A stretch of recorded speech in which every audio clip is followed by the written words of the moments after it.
DSC అభ్యర్థులకు తెలుగు కంటెంట్కి సంబంధించినటువంటి విషయాలు, కావ్యము ఇత్యాది విషయాల గురించి దీంట్లో ఈ వీడియోలో ఇవ్వడం జరుగుతుంది. లైక్ చేయండి, షేర్ చేయండి, సబ్స్క్రైబ్ చేసుకోండి. మంచి మంచి విషయాలతో మేము ముందుకు వస్తాం.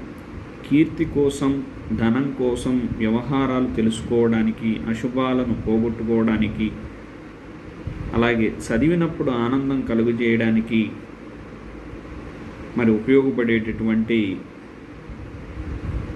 ఒక రచనే కావ్యం. కావ్యం కాంతా సమ్మతం అంటే ప్రజలకు ఒక ప్రియమైన స్త్రీలాగా ఉపదేశం ఇస్తుంది. ఇక్కడ మిత్ర సంహితమేమో పురాణాలు, అట్లాగే ప్రభు సంహితాలేమో వేదాలు. ఇవి మనకు తెలియాల్సినటువంటి విషయాలు. కావ్య లక్షణము దానికి సంబంధించి